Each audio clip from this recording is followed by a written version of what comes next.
जय हिंद दोस्तों, जय हिंद बच्चों। NCERT geography MCQ practice series में आज हम आपका पांचवा जो चैप्टर है द्वितीयक क्रियाएं, इसके महत्वपूर्ण प्रश्नों को जानेंगे। अगर आप चाहते हो कि पूरे चैप्टर की बारीकी से आपको समझ में आ जाए तो इस सीरीज की प्रश्नोत्तरी में आपको अवश्य भाग लेना चाहिए और सभी प्रश्नों और उनके ऑप्शंस को अच्छे से समझकर आपको प्रश्नों के उत्तर देने चाहिए। धीरे धीरे आप ये समझ जाएंगे कि ये तरीका आपकी समझ विकसित करने में बहुत ही महत्वपूर्ण होने जा रहा है। और लास्ट में आप अपने आज का जो रिजल्ट है उसको जरूर है वो शेयर कीजिएगा कमेंट बॉक्स में। चलिए स्टार्ट करते हैं आज का पहला प्रश्न। द्वितीयक क्रियाओं के संबंध में निम्नलिखित कथनों पर विचार करते हुए बताइए कि कौन सा कथन सही है। दो कथन दिए हुए हैं। पहला है द्वितीयक गतिविधियों द्वारा प्राकृतिक संसाधनों का मूल्य बढ़ जाता है। द्वितीयक क्रियाएं परिवहन एवं संचार सेवा उद्योग से संबंधित है। देखिएगा आप कौन सा, दोनों कथन सही है, एक सही है, उस पर विचार कीजिए थोड़ा सा। देखिए पहला जो है कथन द्वितीयक गतिविधियों द्वारा प्राकृतिक संसाधनों का मूल्य बढ़ जाता है, ये तो बिल्कुल सही है। फिर कहा जा रहा है कि द्वितीयक क्रियाएं हैं वो परिवहन एवं संचार सेवा उद्योग से संबंधित है। जी नहीं, परिवहन और संचार सेवाएं ये किससे संबंधित है? ये है तृतीयक क्रियाओं से। तो इसलिए दूसरा कथन है अपना गलत। हमें पूछा है सही कथन, तो ऑप्शन कौन सा सही हो जाएगा? ऑप्शन नंबर एक, केवल एक, पहला ऑप्शन इसका सही हो जाएगा। चलिए बात करते हैं दूसरे प्रश्न की। निम्न में से कौन सी विनिर्माण की विशेषता है? कौशल का विशिष्टीकरण, प्रौद्योगिकी नवाचार, यंत्रीकरण और संगठनात्मक ढांचा। इनमें से कौन सी विनिर्माण की विशेषताएं हैं? एक और दो, दो और तीन, एक तीन चार, या एक दो तीन चार यानी सभी। तो आप सबको पता है ये सारी की सारी विनिर्माण की विशेषताएं हैं, तो इसलिए ऑप्शन नंबर 4 इसका सही हो जाएगा। कौशल का विशिष्टीकरण, प्रौद्योगिकी टेक्नोलॉजी का इस्तेमाल, यंत्रों का मशीनों का इस्तेमाल और पूरा प्रॉपर एक संगठनात्मक ढांचा है वो होता है। चलिए बात करते हैं अगले प्रश्न की। तीसरा, उद्योगों की स्थिति को प्रभावित करने वाले निम्नलिखित में से कौन सा या कौन से कारक हैं?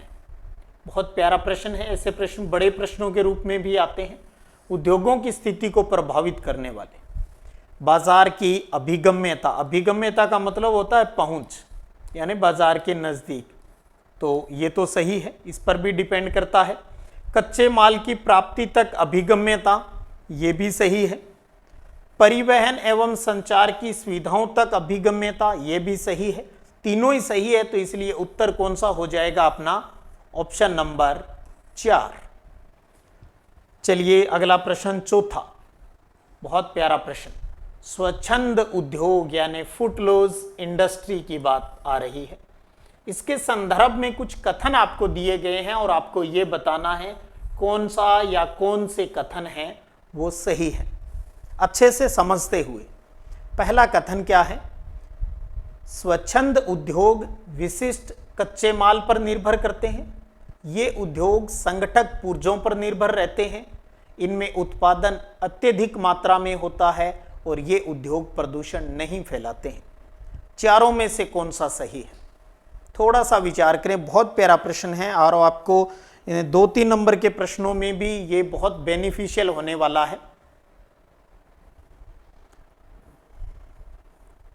तो पहला, स्वच्छंद उद्योग विशिष्ट कच्चे माल पर निर्भर है, वो नहीं करता है, निर्भर नहीं करता है, तो इसका मतलब ये कथन है वो सही नहीं है, क्योंकि इसमें नहीं शब्द नहीं आया। दूसरा, ये उद्योग संगठक पुर्जों पर निर्भर करता है, ये बात सही है। इनमें उत्पादन अत्यधिक मात्रा में होता है, बिल्कुल नहीं भी, अधिक मात्रा में नहीं होता, बहुत ही कम मात्रा में होता है। और आपको ये भी पता है श्रमिकों की भी इसमें कम आवश्यकता होती है, चाहे हीरा उद्योग हो, चाहे कंप्यूटर चिप्स बनाने वाला हो, तो ये कथन गलत है। और ये उद्योग प्रदूषण नहीं फैलाते, तो ये कथन सही है।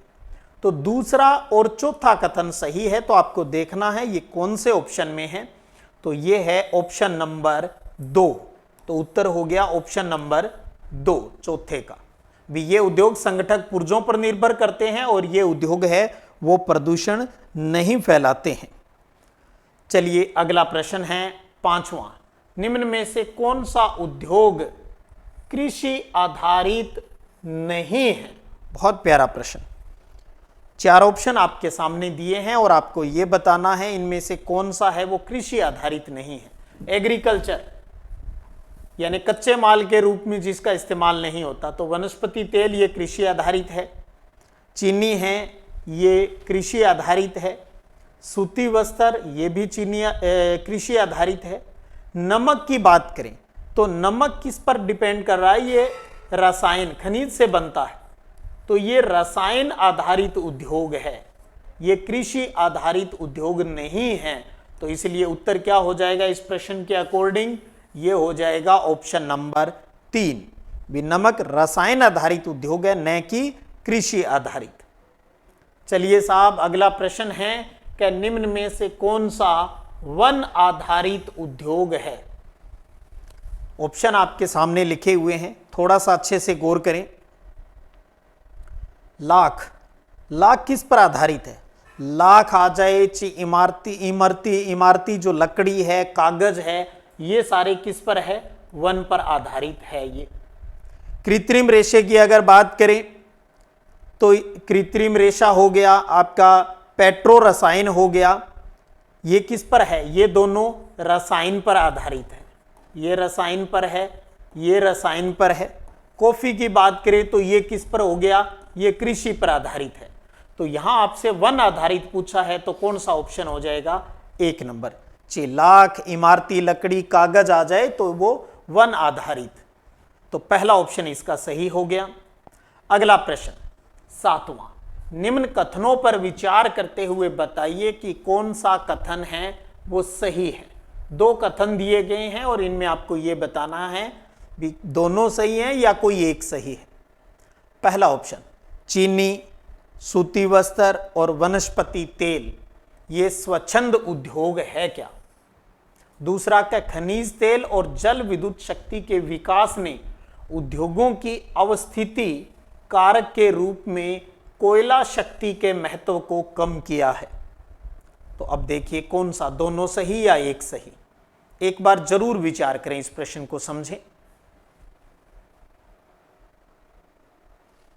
तो देखिए पहला जो कथन है, चीनी, सूती वस्त्र और वनस्पति तेल उद्योग की बात करें तो ये स्वच्छंद उद्योग नहीं है भाई। ये सारे क्या हैं? चीनी, सूती वस्त्र और वनस्पति ये कृषि आधारित उद्योग है, ये स्वच्छंद स्वतंत्र फुटलोस उद्योग नहीं है, इसलिए ये कथन तो गलत है। दूसरे की बात करें भी, खनिज तेल यानी पेट्रोलियम, डीजल, इनकी बात, और जल से जो लाइट बननी स्टार्ट हो गई तो उनकी वजह से कोयला शक्ति के महत्व को इंपॉर्टेंस है वो कम हो गई थी, तो ये कथन है वो बिल्कुल सही है। तो अब देखना है ऑप्शन कौन सा सही होगा आपका, तो वो हो जाएगा 2 नंबर ऑप्शन, केवल 2। दूसरा कथन है वो सही है, पहला इसमें गलत है। चलिए अब बात करते हैं अगले प्रश्न की। निम्नलिखित कथनों पर विचार करते हुए बताइए कि कौन सा या कौन से कथन सही नहीं है। अच्छे से गौर करना होता है, भी गलत पूछा है सही पूछा है। इस प्रकार की सीरीज चलाने का उद्देश्य अभी यही है भी आपको चैप्टर की महत्वपूर्ण जो लाइनें हैं वो अच्छे से क्लियर हो जाए। आसान प्रश्न के लिए तो बहुत टाइम पड़ा है अपने पास, हम इजीली कर सकेंगे। इस सीरीज से हम छोटों के साथ बड़े प्रश्नों को भी समझ लेंगे। तो कथन आपके सामने है, पहला है पूंजी और परिवहन कुटीर उद्योग को अधिक प्रभावित करते हैं। क्या करते हैं क्या, ये सोचने की आवश्यकता है। पूंजी और परिवहन है वो कुटीर उद्योग को प्रभावित है वो नहीं करते, ये तो गलत कथन है। क्योंकि कुटीर उद्योगों द्वारा जो बनी हुई चीजें होती है उनका जो व्यापारिक महत्व है वो बहुत ही कम होता है, उनका कोई भी ज्यादा व्यापारिक महत्व है वो नहीं होता है, और अधिकतर जो उपकरण है वो स्थानीय जो लोकल लोग होते हैं उन्हीं के द्वारा बनाए जाते हैं। तो इसलिए पहला कथन तो सही नहीं है। दूसरे की बात करें, छोटे पैमाने के उद्योग हैं वो विकासशील देशों की विशेषता है। बिल्कुल, ये बात तो सही है। तीसरा है कि पत्तन नगरों ने, बंदरगाह नगरों ने भारत में उद्योगों को आकर्षित किया है। तो ये बात भी सही है, क्योंकि उद्योगों के लिए मशीन आदि का विदेश से जो आयात है वो पत्तनों के कारण ही संभव हो पाया है।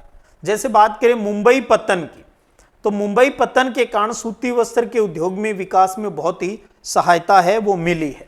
तो दूसरा और तीसरा कथन सही है। हमसे यहाँ पूछा है जो सही नहीं है, तो वो है ऑप्शन नंबर 1।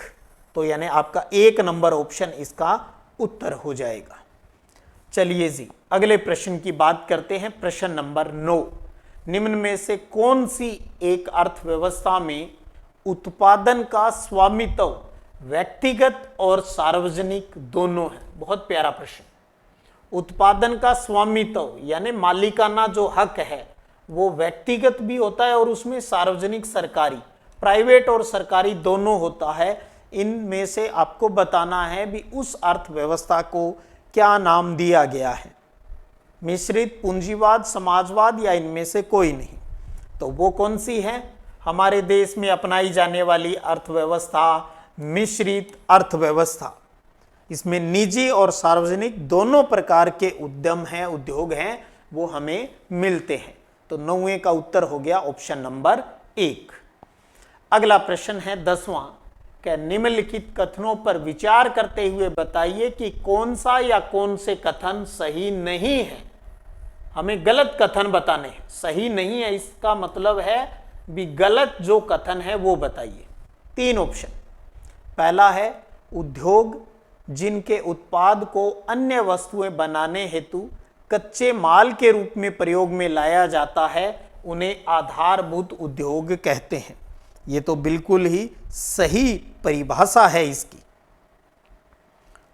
उद्योग जिनके उत्पाद को अन्य वस्तुओं के बनाने के लिए कच्चे माल के रूप में प्रयोग में लाया जाता है, और ये परिभाषा भी हो गई आपके आधारभूत उद्योग की, ये सही कथन है। दूसरा, पूंजीवादी अर्थव्यवस्था में उत्पादन का स्वामित्व व्यक्तिगत होता है। तो पूंजीवाद की यही तो विशेषता है, कौन सी? व्यक्तिगत मालिकाना हक यानी प्राइवेटाइजेशन। तो ये कथन भी सही है। तीसरा है कि सार्वजनिक क्षेत्र के उद्योगों का संचालन निजी और सरकारी दोनों के द्वारा किया जाता है। सार्वजनिक का जो सारा काम है वो तो केवल सरकारी सिस्टम द्वारा किया जाता है।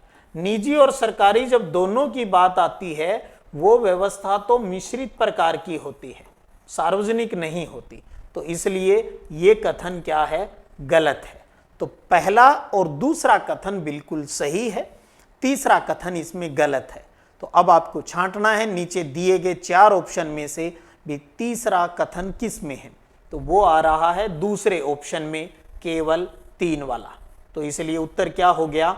ऑप्शन नंबर 2, क्योंकि गलत कथन हमसे पूछा था तो तीसरा इसमें बिल्कुल ही गलत कथन है। चलिए साहब, अगला प्रश्न, निम्न में से कौन सा एक उद्योग अन्य उद्योगों के लिए कच्चे माल का उत्पादन करता है? अगर आपने गौर किया तो पिछले प्रश्न में इसका उत्तर आ गया था।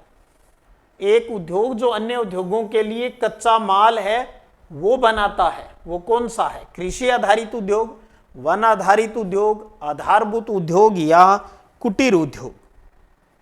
तो कौन सा है सही उत्तर?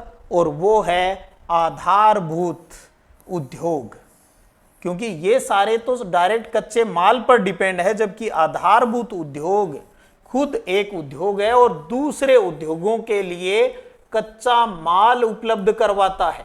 और इसका सबसे बड़ा उदाहरण कौन सा हम देखते हैं? लौह इस्पात उद्योग, आयरन स्टील इंडस्ट्री की बात, ये क्या कहलाता है? आधारभूत उद्योग है वो कहलाता है, क्योंकि इन्हीं से मशीनें, औजार है वो उनका निर्माण है वो किया जाता है। तो 11वें प्रश्न का उत्तर 3 नंबर। अगला प्रश्न देखिए, 12वां प्रश्न है कि निम्नलिखित कथनों पर विचार करते हुए बताइए कि कौन सा या कौन से कथन है वो सही है। 2 कथन दिए गए हैं और इनको समझकर आपको ये बताना है कौन से सही है। पहला, लौह इस्पात उद्योग सभी उद्योगों का आधार है। क्या ये बात सही है? बिल्कुल ये सही है। इसीलिए लौह इस्पात उद्योग को क्या कहा जाता है? अभी हम बात कर रहे हैं उसी मुद्दे पर, वो है आधारभूत उद्योग। जब हम सेकंड बुक के अंदर, इंडिया वाले के अंदर जब इंडस्ट्री पढ़ेंगे तो ये आधारभूत उद्योग की बात आपको बार बार काम आएगी। तो वो यहीं क्लियर कर लें भी लौह इस्पात उद्योग सभी उद्योगों के लिए कच्चा माल उपलब्ध करवाता है, इसलिए इसे आधारभूत उद्योग कहा जाता है। तो पहला कथन बिल्कुल सही है। दूसरे की बात करें, उच्च प्रौद्योगिकी उद्योग, हाई टेक्नोलॉजी वाली जो इंडस्ट्रियां हैं, जो प्रादेशिक सकेंद्रित है, आत्मनिर्भरता और उच्च विशिष्टता लिए हुए हैं, उच्च विशिष्टता लिए हुए हैं को प्रौद्योगिक ध्रुव है वो कहा जाता है। तो आपको यहां पर एक प्रौद्योगिकी ध्रुव की परिभाषा भी देखने को मिल रही है, क्योंकि निर्माण काम में उच्च प्रौद्योगिकी है वो एक नवीनतम पीढ़ी के रूप में काम करती है। इनमें उन्नत वैज्ञानिक और इंजीनियरिंग उत्पादों का निर्माण, गहन शोध और विकास के जो प्रयोग हैं वो किए जाते हैं। तो इन्हें प्रौद्योगिकी ध्रुव कहते हैं। जैसे सैन फ्रांसिस्को के जो समीप है सिलिकन घाटी, सिएटल के समीप सिलिकन वन है, वो प्रौद्योगिकी ध्रुव के उदाहरण हैं। तो ये दूसरा कथन भी सही है। तो यहां आप देख पा रहे हो, यहां तो दोनों ही कथन सही है। तो इसलिए उत्तर क्या हो जाएगा? ऑप्शन नंबर 3, पहला और दूसरा दोनों ही कथन इसके अंदर सही है। तो ये थे आज के आपके जो 5वां चैप्टर है द्वितीयक क्रियाएं, उनसे जुड़े हुए महत्वपूर्ण प्रश्न। और प्रश्न इस प्रकार से थे भी आपके सारे कंसेप्ट हैं वो अच्छे से क्लियर हो जाए। तो उसी के अकॉर्डिंग ये सीरीज थी। अब आपको क्या करना है, लास्ट में आपको अपना रिजल्ट है वो नीचे कमेंट बॉक्स के अंदर शेयर करना है, न कि लाइव चैट के अंदर। कमेंट सेक्शन में अपना नाम या डिस्ट्रिक्ट का, स्कूल का नाम लिखकर अपने मार्क्स हैं वो जरूर शेयर कीजिएगा। चलिएगा, अगले वीडियो सेशन में हम अगले चैप्टर को ही आगे बढ़ाएंगे। तब तक जय हिंद, जय भारत।